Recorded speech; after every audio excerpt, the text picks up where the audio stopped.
धर्मवीर जी, लगातार हम देख रहे हैं कि बीजेपी केंद्र सरकार के 9 सालों को लेकर जनसंवाद कर रही है, लोगों से मिल रही है, रैलियां भी कर रही हैं, आपके यहाँ भी रैली हुई है। क्या लग रहा है 2024 के लोकसभा चुनाव को लेकर आप लोग कितना मजबूत हो रहे हैं? मुझे तो हरियाणा का पता है, हम 10 की 10 लोकसभा सीट दोबारा से जीतेंगे। किस तरह का असर, चूंकि आप 9 साल के कामकाज को लेकर जनता के बीच जा रहे हैं? देखिए, देश की जनता ने 2014 से पहले का भी बाहर तौर प्रदेश देखा है और 2014 से लेके बीच के 25 साल मिलीजुली सरकारों का दौर भी रहा है देश में, और मिलीजुली सरकारों का रिजल्ट ये रहा है कि देश कमज़ोर हुआ है। एक समय तो ऐसा आया कि हमने अपने सोना गिरवी रखने के बावजूद भी आर्थिक पोजीशन हमारी मजबूत नहीं हुई थी। इसलिए लोगों की सोच है कि हम किसी प्रकार से देश में मजबूत सरकार बनाएं, और वो केवल नरेंद्र मोदी के नेतृत्व में ही हम आगे बढ़ रहे हैं। मुझे लगता है कि पहले से भी ज़्यादा सीट भारत के अंदर भारतीय जनता पार्टी जीती। आप दावा कर रहे हैं कि हरियाणा की 10 की 10 सीट जीतेंगे, लेकिन अगर आपकी ही लोकसभा सीट की बात करें तो कांग्रेस बहुत मजबूती से दावा कर रही है। किरण चौधरी कह रही हैं कि बंसीलाल परिवार का गढ़ है, श्रुति चौधरी की जीत का दावा अभी से कर रही हैं। आपकी लोकसभा सीट को लेकर कांग्रेस इतना स्पष्ट दावा क्यों कर रही है? क्या वाकई में बंसीलाल परिवार का गढ़ है, इसलिए वो ऐसा बात कर रहे हैं? चौधरी बंसीलाल का गढ़ रहा 1977 से पहले, इसमें कोई दो राय नहीं। उन्होंने काम किए प्रदेश हित में बहुत ज़्यादा, लेकिन बाद का जो माहौल है, बाद का जो हालात है, सबको पता है।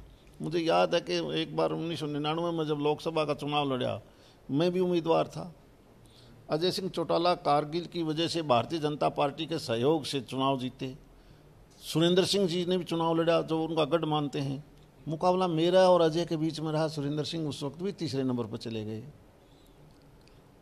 ये जो सीट है जो आज है, ये 2009 के बाद अस्तित्व में है। उससे पहले हिसार जिले का पार्ट होता था, भिवानी जिला, और उससे पहले देखें तो हिसार लोकसभा का सीट थी।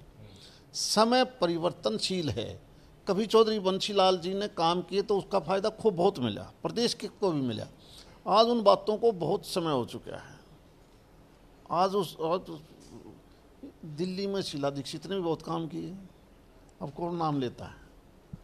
एक सवाल और कि हरियाणा में कुछ दिनों से इस तरह की गठबंधन जो कि हरियाणा सरकार का है, बीजेपी जेजेपी को लेकर बहुत चल रहा है। गठबंधन टूटने की बातें कुछ कह रहे हैं, कुछ लोग कह रहे हैं गठबंधन चलेगा। आप क्या सोचते हैं, क्या गठबंधन टूट की कगार पर है या फिर इसको भी आगे और चलना चाहिए? देखिए, अपनी अपनी पार्टियां सारे परिश्रम करते हैं।